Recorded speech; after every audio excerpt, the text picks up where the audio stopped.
Jonesy and Amanda. Jam Nation. Have you ever wondered what it'd be like to survive a plane crash?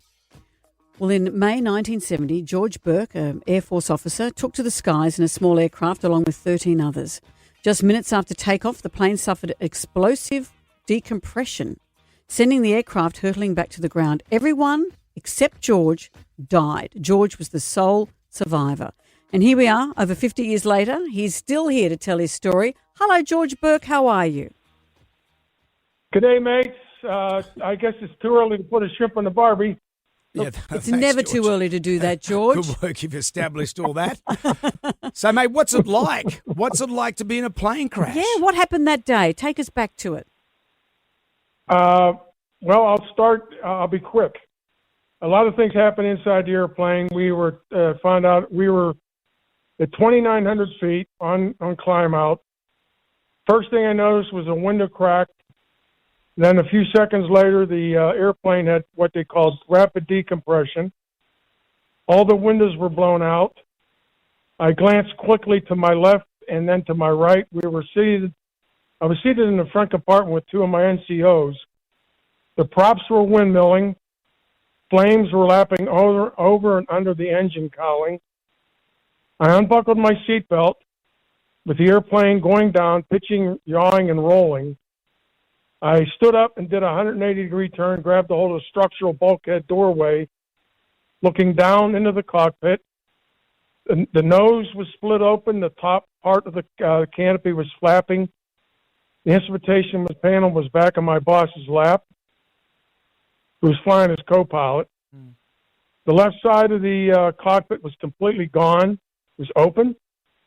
And although I do not consciously remember seeing Captain Robinson, Robbie, our pilot, his head was off at his shoulders. Oh. He was decapitated.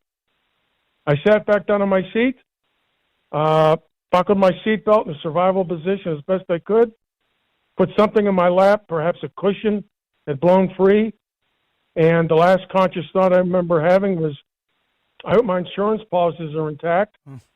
I remember the impact. Was the breaking and bending and shearing metal. I was thrust violently back against the bulkhead. We had airline-type seats in the aircraft. It was an Air Force T-29 Convair. And then when the airplane stopped moving, my face was slammed forward on the table in front of us, and it turned out it broke my nose. And then I hollered at one of the guys next to me, come on, Fred, let's get the hell out of here. I unbuckled my seatbelt, stood up, three-quarter standing position, pivoted towards the aisle.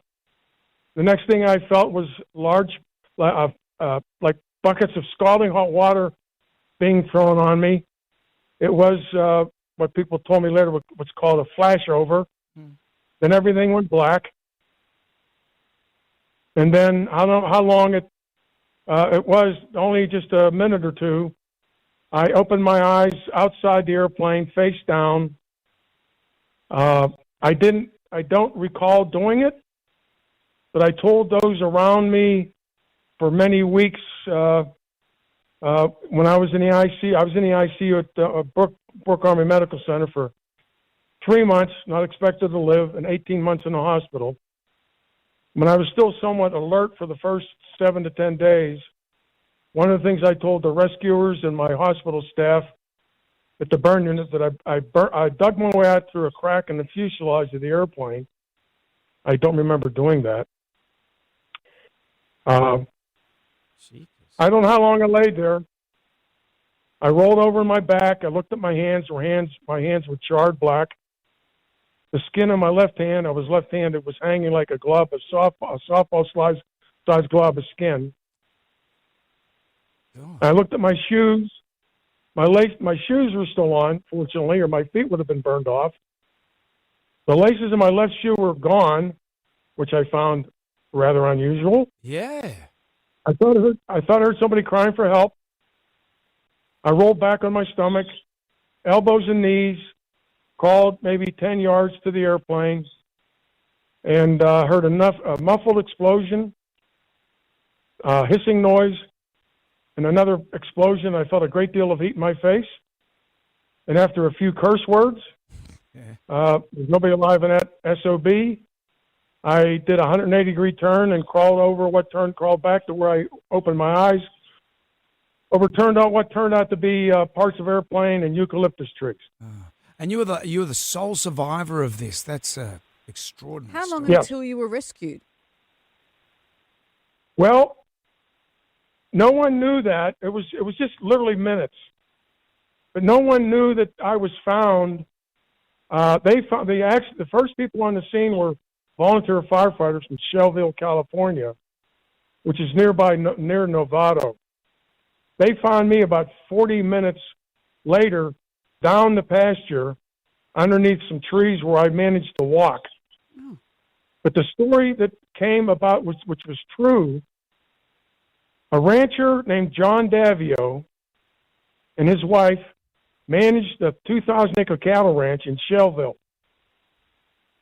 And every Monday morning for 25 years, he set out in his four-wheel drive red pickup truck to check the area for dead and stray cattle. Monday morning, May 4th, 1970, the weather was so bad, rain, clouds, fog.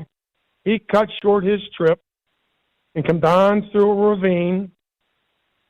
And when I saw him for the first time in 1974, when we went back up to the crash site, he told me, "Captain, all the years I've been on that ranch, I'd never been through that ravine before."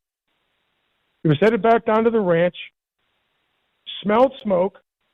What are the neighbors doing burning in a day like today? And he found you. That's what it was. He found you. So you're like a survivor out of all that. It was destiny. It was destiny that you would be found. George, one of the things that people ask is if you have a near-death experience like that, does it change you? Do you live every day differently because of it?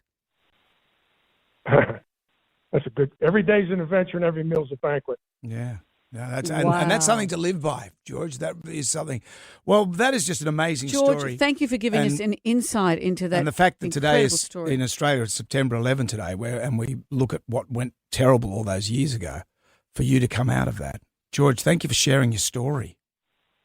Well, thank you for inviting me. And if I could take a moment, when I was in Vietnam in '67, '68, I met a lot of Australian blokes. If there's any Australian veterans that are still pumping, having a few pints, yep, I wish them well, and tell them I wish for me is welcome home. And I want to thank both of you for inviting me, and Moan and Joanne. And God bless you all. Well, George, thank George, you. You're lovely, and thank you. Thank you. Thank you for thinking about us. Wow, what an extraordinary time. I have goosebumps. What a story.